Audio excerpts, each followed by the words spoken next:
नमस्कार साथियों, स्वागत करता हूं आपका हमारे YouTube चैनल में। सीटेट की परीक्षा 14 तारीख को आयोजित होने वाली है और उसी क्रम में हम आप सभी के सामने प्रश्नोत्तर श्रृंखला को लेकर के आए हैं, जिसमें अभी हम हिंदी के पुराने प्रश्नों का अभ्यास कर रहे हैं, पुराने पेपरों का अभ्यास कर रहे हैं और पिछले 4 दिनों में 4 हिंदी के प्रैक्टिस सेटों का अभ्यास कर चुके हैं और आज हम 5वें प्रैक्टिस सेट का अभ्यास करेंगे। बिना किसी विलंब के प्रारंभ करते हैं हम आज की अपनी कक्षा। आज शिक्षक की भूमिका उपदेशक या ज्ञानदाता की सी नहीं रही, वह तो मात्र एक प्रेरक है कि शिक्षार्थी स्वयं सीख सके। शिक्षक क्या है? केवल और केवल एक प्रेरक है कि शिक्षार्थी स्वयं अपने हाथों से सीख सके। उनके किशोर मानस को ध्यान में रखकर शिक्षक को अपने शिक्षण कार्य के दौरान अध्ययन अध्यापन की परंपरागत विधियों से 2 कदम आगे जाना पड़ेगा, ताकि शिक्षार्थी समकालीन यथार्थ और दिन प्रतिदिन बदलते जीवन की चुनौतियों के बीच मानव मूल्यों के प्रति अडिग आस्था बनाए रखने की प्रेरणा ग्रहण कर सके। पाठगत बाधाओं को दूर रखने की प्रेरणा ग्रहण कर सकें। पाठगत बाधाओं को दूर करते हुए विद्यार्थियों की सहभागिता को सही दिशा प्रदान करने का कार्य शिक्षक ही कर सकता है। पाठ के संबंध में जितनी भी कठिनाइयां आती हैं, उनको कौन दूर कर सकता है? एक शिक्षक ही दूर कर सकता है। लेकिन शिक्षक क्या कर सकता है? केवल और केवल विद्यार्थियों को एक दिशा प्रदान कर सकता है। भाषा शिक्षण की कोई एक विधि नहीं हो सकती। जैसे मध्यकालीन कविता में अलंकार, छंद विधान, तुक आदि के प्रति आग्रह था, किंतु आज लय और प्रवाह का महत्व है। कविता पढ़ाते समय कवि की युग चेतना के प्रति सजगता समझना आवश्यक है। निबंध में लेखक के दृष्टिकोण और भाषा शैली का महत्व है। किसमें? निबंध में किसका महत्व है? लेखक के दृष्टिकोण का और भाषा शैली का। और शिक्षार्थी को अर्थ ग्रहण की योग्यता का विकास जरूरी है। कहानी के भीतर बुनी अनेक कहानियों को पहचानने और उन सूत्रों को पल्लवित करने का अभ्यास शिक्षार्थी की कल्पना और अभिव्यक्ति कौशल को बढ़ाने के लिए उपयोगी हो सकता है। कभी कभी कहानी का नाटक में विधा परिवर्तन कर उसका मंचन किया जा सकता है। मूल्यांकन वस्तुतः सीखने की ही एक प्रणाली है। मूल्यांकन क्या है? कि मूल्यांकन सीखने की ही एक तरह की तरीका है। ऐसी प्रणाली है जो रटंत प्रणाली से मुक्ति दिला सकती है। परंपरागत सांचे का अनुपालन ना करे, अपना ढांचा निर्मित कर सके। इसलिए यह गांठ बांध लेना आवश्यक है कि भाषा और साहित्य के प्रश्न बंधे बंधाए उत्तरों तक सीमित नहीं हो सकते। शिक्षक पूर्व निर्धारित उत्तर की अपेक्षा नहीं कर सकता। किसमें? मूल्यांकन पद्धति में शिक्षक पूर्व से निर्धारित उत्तर की अपेक्षा नहीं कर सकता। विद्यार्थियों के उत्तर सांचे से हटकर किंतु तर्क संगत हो सकते हैं और सही भी। इस खुलेपन की चुनौती को स्वीकार करना आवश्यक है। आइए अब देखते हैं इसी के आधार से प्रश्नों को। 91 नंबर का प्रश्न आपके सामने। आधुनिक कविता में महत्वपूर्ण है। आधुनिक कविता में क्या महत्वपूर्ण है? ऑप्शन 1 छंद और अलंकार, ऑप्शन 2 भाषा और शैली, ऑप्शन 3 मानवीकरण और बिंब विधान, ऑप्शन 4 लय और प्रवाह। बोलिए, आधुनिक कविता में क्या महत्वपूर्ण है? तो ऑप्शन नंबर 4 आपका एकदम सही हो जाएगा कि लय और प्रवाह। आधुनिक कविता में क्या महत्वपूर्ण है? लय और प्रवाह आपका सही हो जाएगा। 92 नंबर का प्रश्न। कहानी के द्वारा लेखन विद्यार्थियों में कल्पनाशीलता और अभिव्यक्ति की कुशलता बढ़ाने के लिए महत्वपूर्ण गतिविधि क्या हो सकती है? बोलिए, लेखन कला में विद्यार्थियों की कल्पनाशीलता बढ़े और अभिव्यक्ति यानी उसको व्यक्त करने के तरीके में कुशलता आए, इसके लिए सबसे ज्यादा महत्वपूर्ण गतिविधि क्या हो सकती है? ऑप्शन 1 कहानी का वाचन, ऑप्शन 2 कहानी का विधा परिवर्तन, ऑप्शन 3 निहित कथा सूत्रों का पल्लवन, या ऑप्शन 4 कहानी को मौखिक सुनाने का अभ्यास। बोलिए, कहानी के द्वारा लिखने वाले विद्यार्थियों में कल्पनाशीलता और अभिव्यक्ति की कुशलता बढ़े, उसके लिए महत्वपूर्ण गतिविधि क्या हो सकती है? तो ऑप्शन नंबर 3 आपका सही हो जाएगा, निहित कथा सूत्रों का पल्लवन। चलिए 93 नंबर का प्रश्न, मूल्यांकन के बारे में सत्य क्या नहीं है? किसके बारे में? मूल्यांकन के बारे में सत्य नहीं है। क्या सत्य नहीं है? ऑप्शन 1 रटंत का अंत करता है, ऑप्शन 2 इसका निश्चित ढांचा होता है, ऑप्शन 3 उत्तर पहले से निर्धारित नहीं होते, या ऑप्शन 4 यह सीखने की ही एक विधि है। बोलिए, तो मूल्यांकन के बारे में सत्य क्या नहीं है? रटंत का अंत करता है, बिल्कुल सही बात है, इसलिए इस प्रश्न की दृष्टि से गलत हो जाएगा। क्यों? क्योंकि हमसे पूछा है कि मूल्यांकन के बारे में सत्य क्या नहीं है। इसका निश्चित ढांचा होता है, बिल्कुल नहीं होता है। उत्तर पहले से निर्धारित नहीं होते, बिल्कुल ठीक बात। यह सीखने की ही एक विधि है, बिल्कुल सही बात। तो मूल्यांकन के बारे में सही क्या नहीं है? कि इसका निश्चित ढांचा होता है। ऑप्शन नंबर 2 आपका एकदम सही हो जाएगा। 94 नंबर का प्रश्न, समास की दृष्टि से कौन सा पद शेष पद से भिन्न है? बोलिए, समास की दृष्टि से इन चारों में से कौन सा पद बाकी सभी से भिन्न है? ऑप्शन 1 दिन प्रतिदिन, ऑप्शन 2 भाषा शिक्षण, ऑप्शन 3 अर्थ ग्रहण, और ऑप्शन 4 युग चेतना। बोलिए, तो समास की दृष्टि से ऑप्शन नंबर 1 आपका सही हो जाएगा कि दिन प्रतिदिन जो पद दिया गया है वह बाकी सभी की दृष्टि से भिन्न है। 95 नंबर का प्रश्न, विद्यार्थी के लिए अनुच्छेद में प्रयुक्त अन्य पर्यायवाची शब्द हैं, कौन से? ऑप्शन 1 अध्यापक और अध्येता, ऑप्शन 2 शिक्षार्थी और छात्र, ऑप्शन 3 सहभागी और परीक्षार्थी, या ऑप्शन 4 किशोर और मानस। बोलिए, विद्यार्थी के लिए अनुच्छेद में प्रयुक्त अन्य पर्यायवाची शब्द क्या हैं? तो आपका ऑप्शन नंबर 2 सही हो जाएगा, शिक्षार्थी और छात्र। 96 नंबर का प्रश्न, सहभागिता शब्द का निर्माण किस उपसर्ग और प्रत्यय से हुआ है? सहभागिता शब्द में कौन सा उपसर्ग और कौन सा प्रत्यय है? ऑप्शन 1 स और ता, ऑप्शन 2 सह और ता, ऑप्शन 3 स प्लस इता, और ऑप्शन 4 सह और इता। बोलिए, तो सहभागिता शब्द में सह उपसर्ग है और ता प्रत्यय है। कौन सा? सह उपसर्ग और ता प्रत्यय, इसलिए आपका ऑप्शन नंबर 2 एकदम सही हो जाएगा। चलिए 97 नंबर का प्रश्न, अनुच्छेद में प्रयुक्त समकालीन शब्द का सबसे उपयुक्त अर्थ क्या होगा? बोलिए, समकालीन शब्द का सबसे उपयुक्त बिल्कुल सटीक अर्थ क्या हो सकता है? ऑप्शन 1 आधुनिक, ऑप्शन 2 आकस्मिक, ऑप्शन 3 समसामयिक, या ऑप्शन 4 वर्तमान। बोलिए, समकालीन शब्द का सबसे उपयुक्त अर्थ क्या हो सकता है? तो आपका ऑप्शन नंबर 3 एकदम सही हो जाएगा, समसामयिक। क्या हो जाएगा? समसामयिक शब्द आपका एकदम ठीक बैठेगा। 98 नंबर का प्रश्न, कौन सा कथन आज के शिक्षक की भूमिका के बारे में सत्य नहीं है?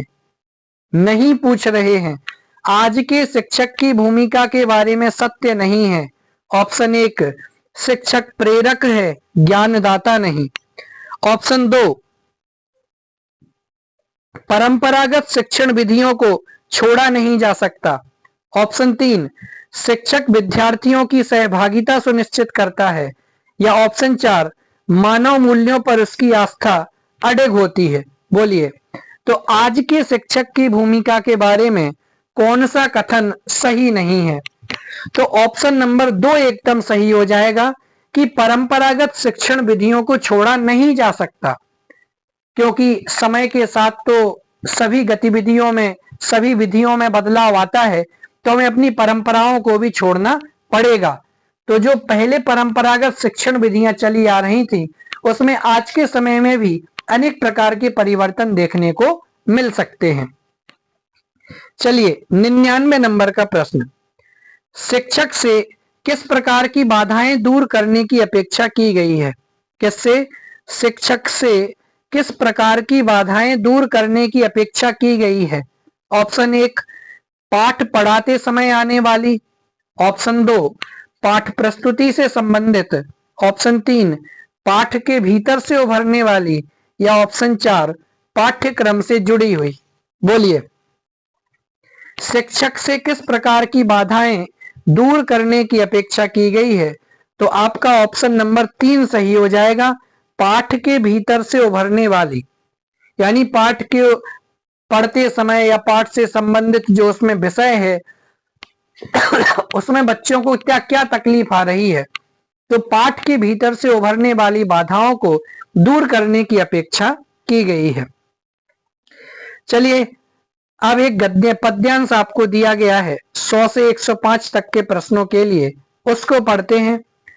आकाश का साफा बांधकर सूरज की चिलम खींचता बैठा है पहाड़, घुटनों पर पड़ी है नदी चादर सी, पास ही दहक रही है पलाश के जंगल की अंगीठी, अंधकार दूर पूर्व में सिमटा बैठा है भेड़ों के गल्ले सा, अचानक बोला मोर जैसे किसी ने आवाज दी, अजी सुनते हो? चिलम औंधी, धुआं उठा, सूरज डूबा और अंधेरा छा गया। चलिए प्रश्न देखते हैं इसके आधार से। 100 नंबर का प्रश्न, पलाश वन को अंगीठी कहा गया है क्योंकि? पलाश वन को अंगीठी क्यों कहा गया है? ऑप्शन 1, पलाश ग्रीष्म ऋतु में फूलता है। ऑप्शन 2, जंगल में आग लगी होती है। ऑप्शन 3, पलाश की लकड़ी जलाने के काम आती है। या ऑप्शन 4, खिले पलाश के वन आग के समान दिखते हैं। बोलिए, पलाश के वनों को अंगीठी क्यों कहा गया है? कितना सार्थक प्रयोग कवि ने किया है। क्यों? क्योंकि खिले पलाश के जो वन होते हैं वे आग के समान दिखाई देते हैं। तो पलाश वन को अंगीठी क्यों कहा गया? क्योंकि खिले पलाश के वन आग के समान दिखाई देते हैं। 101 नंबर का प्रश्न, अंधकार के सिमटकर बैठे होने का कारण है। अंधकार के सिमटकर बैठे होने का कारण क्या है? ऑप्शन 1, अभी सूर्योदय नहीं हुआ। ऑप्शन 2, किसान आग सेक रहा है। ऑप्शन 3, अभी सूर्यास्त नहीं हुआ। या ऑप्शन 4, स्थान का अभाव है। बोलिए, अंधकार के सिमटकर बैठे होने का कारण क्या है? ऑप्शन नंबर 3 आपका सही हो जाएगा कि अभी सूर्यास्त नहीं हुआ है। 102 नंबर का प्रश्न, अचानक तुरंत फुरत घटनाएं होने का कारण है। अचानक तुरंत फुरत घटनाएं होने का कारण है। ऑप्शन 1, सुनते हो की आवाज। ऑप्शन 2, सूरज का डूबना। ऑप्शन 3, अंधेरा छा जाना। या ऑप्शन 4, भेड़ों का बिखर जाना। बोलिए, अचानक तुरंत फुरत घटनाएं होने का कारण क्या है? तो ऑप्शन नंबर 1 आपका सही हो जाएगा, सुनते हो की आवाज। अचानक तुरंत फुरत घटनाएं होने का कारण है सुनते हो की आवाज। चलिए 103 नंबर का प्रश्न देखते हैं। सिमटा बैठा है भेड़ों के गल्ले सा, किस विकल्प में सभी शब्द गल्ला के समानार्थी हैं? ऑप्शन 1, समूह, भीड़, दर्शक या झुंड। ऑप्शन 2, गल्ला, सौदा, माल या गोदाम। ऑप्शन 3 रेवड़, झुंड, भीड़ या रेला, या ऑप्शन 4 भीड़ भाड़, रेलम पेल, भगदड़ या झुरमुट। बोलिए गल्ला के समानार्थी शब्द किसमें दिए गए हैं? तो एक ऑप्शन नंबर 3 आपका सही हो जाएगा, रेवड़, झुंड, भीड़, मेला, रेला। ठीक है ना। चलिए 104 नंबर का प्रश्न, कविता में दो समानार्थी शब्द हैं, एक अंधकार और दूसरा अंधेरा। इन दोनों के बारे में कौन सा कथन सत्य है? सही कथन के बारे में पूछ रहे हैं। ऑप्शन 1 दोनों तत्सम हैं, ऑप्शन 2 दोनों तद्भव हैं, ऑप्शन 3 पहला तद्भव है, ऑप्शन 4 दूसरा तद्भव है। बोलिए कविता में दो समानार्थी शब्द हैं, इन दोनों के बारे में कौन सा कथन सत्य है? तो ऑप्शन नंबर 4 आपका एकदम सही हो जाएगा कि जो दूसरा शब्द अंधेरा है वह तद्भव है। 105 नंबर का प्रश्न, शाम का सजीव चित्रण करने के लिए किस रूपक को अनुपयुक्त माना जा सकता है? ऑप्शन 1 सूरज की चिलम, ऑप्शन 2 आकाश का साफा, ऑप्शन 3 मोर की आवाज, या ऑप्शन 4 जंगल की अंगीठी। बोलिए शाम का सजीव चित्रण करने के लिए किस रूपक को सबसे उपयुक्त माना, अनुपयुक्त माना जा सकता है? सॉरी अनुपयुक्त, सही नहीं माना जा सकता है। तो ऑप्शन नंबर 3 आपका सही हो जाएगा, मोर की आवाज को। 106 नंबर का प्रश्न, अब आपके पेडागोजी से संबंधित प्रश्न है। उच्च प्राथमिक स्तर पर व्याकरण सिखाने की किस विधि को आप सबसे अधिक महत्वपूर्ण एवं उपयोगी पाते हैं? किस लेवल पे? उच्च प्राथमिक लेवल पर व्याकरण सिखाने की किस विधि को आप सबसे ज्यादा महत्वपूर्ण और उपयोगी पाते हैं? ऑप्शन 1 आगमन विधि, ऑप्शन 2 निगमन विधि, ऑप्शन 3 पाठ्यपुस्तकीय विधि, या ऑप्शन 4 अनुवाद विधि। बोलिए कौन सी विधि को आप सबसे ज्यादा महत्वपूर्ण मानते हैं? तो पहला आपका सही हो जाएगा कि उच्च प्राथमिक स्तर पर व्याकरण सिखाने के लिए आगमन विधि सबसे ज्यादा महत्वपूर्ण मानी जाती है। 107 नंबर का प्रश्न, उच्च प्राथमिक स्तर पर भाषा शिक्षण का उद्देश्य नहीं है। किस पर?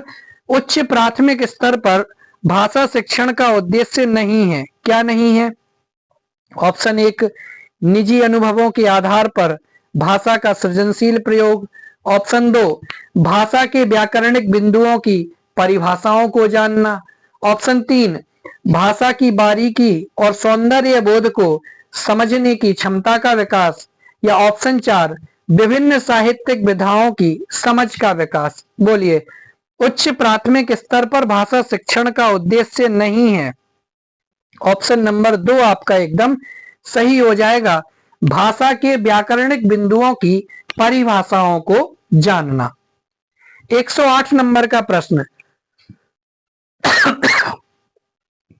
भाषा की नियमबद्ध प्रकृति को पहचानना और उसका विश्लेषण करना उच्च प्राथमिक स्तर पर भाषा शिक्षण का उद्देश्य है? उद्देश्य नहीं है, एकमात्र उद्देश्य है और मुख्य उद्देश्य है। बोलिए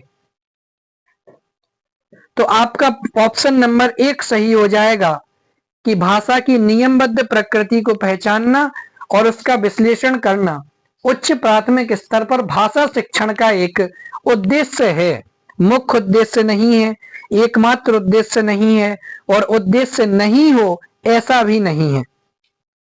चलिए 109 नंबर का प्रश्न, उच्च प्राथमिक स्तर पर बच्चों के भाषा विकास के लिए जरूरी है कि खाली स्थान समृद्धि का भाषा खाली स्थान व अन्य विषयगत शिक्षण युक्तियों में उपयोग किया जाए।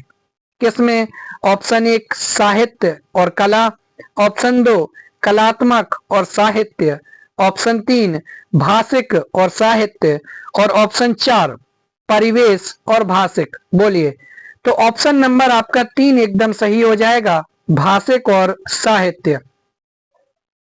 110 नंबर का प्रश्न, उच्च प्राथमिक स्तर की हिंदी भाषा की पाठ्य पुस्तकों में हिंदीतर भाषा को भी जगह मिलनी चाहिए, इस कथन का औचित्य नहीं है। क्या औचित्य नहीं है? ऑप्शन 1 हिंदीतर भाषाओं के आक्रोश को शांत करना, हिंदीतर भाषा के साहित्य से परिचित कराना, ऑप्शन 3 हिंदीतर भाषाओं की रचना शैलियों से परिचित कराना, या ऑप्शन 4 हिंदीतर भाषाओं के माध्यम से संवेदनाओं को विस्तार देना। तो हिंदीतर भाषाओं को जगह मिलनी चाहिए, इसका क्या औचित्य नहीं है? जाहिर सी बात है ऑप्शन 1 आपका सही हो जाएगा कि हिंदीतर भाषियों के आक्रोश को शांत करना।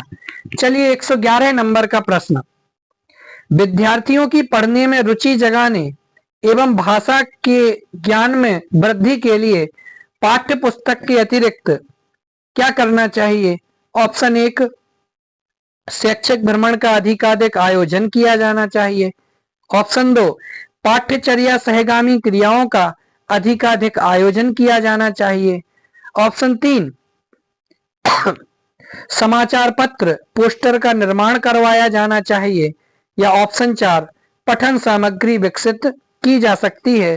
तो आपका ऑप्शन नंबर 4 एकदम सही हो जाएगा कि पठन सामग्री विकसित की जा सकती है। 112 नंबर का प्रश्न, उच्च प्राथमिक स्तर पर बच्चों के भाषाई आकलन की दृष्टि से सबसे महत्वपूर्ण प्रश्न क्या होगा? ऑप्शन 1 मोर मोरनी के नाम किस आधार पर रखे गए हैं, ऑप्शन 2 बसंत ऋतु में नीलकंठ के लिए जाली घर में बंद रहना असहनीय क्यों हो जाता था, ऑप्शन 3 लेखिका को नीलकंठ की कौन कौन सी चेष्टाएं बहुत भाती थी, या ऑप्शन 4 नीलकंठ की नृत्य भंगिका को अपने शब्द चित्र में प्रस्तुत कीजिए। तो ऑप्शन नंबर 4 आपका एकदम सही हो जाएगा। यही भाषाई आकलन करने का सबसे अच्छा तरीका है। 113 नंबर का प्रश्न, भाषा अर्जित करने के संदर्भ में सबसे ज्यादा महत्वपूर्ण क्या है? ऑप्शन 1 भाषिक पठन सामग्री, ऑप्शन 2 समृद्ध भाषा परिवेश, ऑप्शन 3 संचार माध्यमों का अधिक प्रयोग, या ऑप्शन 4 विद्यालयी परीक्षा प्रक्रिया। बोलिए, भाषा अर्जित करने के संदर्भ में सबसे ज्यादा महत्वपूर्ण क्या है? तो ऑप्शन नंबर 2 आपका सही हो जाएगा, समृद्ध भाषा परिवेश। 114 नंबर का प्रश्न, बहुभाषिक कक्षा में बच्चों की भाषाओं को स्थान देने के लिए आवश्यक है कि ऑप्शन 1 शिक्षक बच्चों की भाषाओं का ही प्रयोग करें, ऑप्शन 2 शिक्षक बच्चों को उनकी भाषाओं में ही व्यवहार करने के लिए कहें, ऑप्शन 3 शिक्षक बच्चों की मातृभाषा प्रयोग को स्वीकार करें, या ऑप्शन 4 शिक्षक बच्चों की मातृभाषाओं में गीत या कविता सुने। बोलिए, बहुभाषिक कक्षा में बच्चों की भाषाओं को स्थान देने के लिए क्या आवश्यक है? तो ऑप्शन नंबर 3 आपका सही हो जाएगा कि जो शिक्षक हैं उनको बच्चों के मातृभाषा के प्रयोग को स्वीकार करना चाहिए। 115 नंबर का प्रश्न, 8वीं कक्षा में पढ़ने वाली रुबीना लिखने में बेहद कठिनाई का अनुभव करती है, संभव है कि वह खाली स्थान से ग्रसित हो। Option 1 dyscalculia, option 2 dyslexia, option 3 dysgraphia, या ऑप्शन 4 भाषाघात। बोलिए, तो ऑप्शन नंबर 3 आपका सही हो जाएगा कि जो लेखन संबंधी विकार होता है उसको डिस्ग्राफिया कहा जाता है। 116 नंबर का प्रश्न, हिंदी भाषा के विविध रूपों से परिचित कराने में खाली स्थान सर्वाधिक सहायक है। क्या सहायक है? ऑप्शन 1 हिंदी भाषा के समाचार पत्र व विज्ञापन, ऑप्शन 2 हिंदी भाषा का साहित्य व अन्य मुद्रित सामग्री, ऑप्शन 3 हिंदी भाषा की पुस्तक का विज्ञापन, या ऑप्शन 4 हिंदी भाषा की पत्रिका व पाठ्य पुस्तक। बोलिए, तो हिंदी भाषा का साहित्य व अन्य मुद्रित सामग्री हिंदी भाषा के विविध रूपों से परिचित कराने में सबसे ज्यादा सहायक है। 117 नंबर का प्रश्न, भाषा सीखने और भाषा अर्जित करने में मुख्य अंतर का आधार नहीं है, नहीं पूछ रहे हैं। ऑप्शन 1 भाषाई परिवेश, ऑप्शन 2 स्वाभाविकता, ऑप्शन 3 सहजता या ऑप्शन 4 व्याकरण। बोलिए। अंतर का मुख्य आधार नहीं है, ऑप्शन 4 व्याकरण हो जाएगा कि भाषा सीखना और भाषा अर्जित करने में अंतर का आधार व्याकरण नहीं है। 118 नंबर का प्रश्न, स्त्री को सौंदर्य का प्रतिमान बना दिया जाना ही उसका बंधन बन जाता है, इस विषय पर कक्षा में चर्चा कीजिए। भाषा की पाठ्य पुस्तक में इस प्रश्न को स्थान देने का क्या औचित्य है? ऑप्शन 1 सौंदर्य प्रतिमान बनाना, ऑप्शन 2 स्त्री बंधन की चर्चा करना, ऑप्शन 3 सौंदर्य प्रसाधनों का विरोध करना या ऑप्शन 4 भाषा को स्त्री विमर्श से जोड़ना। बोलिए। तो ऑप्शन 4 आपका सही होगा कि भाषा को स्त्री विमर्श से जोड़ना। 119 नंबर का प्रश्न, पाठ में ठिठियाकर हंसने लगी जैसा वाक्य आया है। ठिठियाना शब्द में आना प्रत्यय का प्रयोग है। आना प्रत्यय से बनने वाले 4 सार्थक शब्द लिखिए। इस प्रश्न का स्वरूप खाली स्थान को पोषित करता है। किसको पोषित करता है? ऑप्शन 1 प्रत्यय का समस्त ज्ञान, ऑप्शन 2 सूत्र शैलीय व्याकरण, ऑप्शन 3 संदर्भ में व्याकरण या ऑप्शन 4 पाठ्य पुस्तकीय व्याकरण। तो ऑप्शन नंबर 3 आपका एकदम सही हो जाएगा कि यह संदर्भ में व्याकरण को पोषित करता है। और आखिरी प्रश्न 120 नंबर का, उच्च प्राथमिक स्तर पर परिचित कराने की प्रक्रिया पर बल दिया जाता है। किससे? ऑप्शन 1 पठन प्रक्रिया से, ऑप्शन 2 लेखन प्रक्रिया से, ऑप्शन 3 अलंकार व छंद से और ऑप्शन 4 साहित्यिक विधाओं से। बोलिए। उच्च प्राथमिक स्तर पर किससे परिचित कराने की प्रक्रिया पर बल दिया जाता है? तो ऑप्शन नंबर 4 एकदम सही हो जाएगा, साहित्यिक विधाओं से परिचित कराने की प्रक्रिया पर बल दिया जाता है। इस प्रकार से अभी हमने आप सभी के सामने हिंदी के 2019 के पेपर नंबर 2 के अभ्यास को आपके सामने रखा। उम्मीद है आपने भी इससे बहुत कुछ सीखा होगा, आपको एक दृष्टिकोण मिला होगा सीखने का। इसी प्रकार से आप सीटेट के लिए तैयारी करें, निश्चित रूप से आपको सफलता मिलेगी। धन्यवाद। जय हिंद।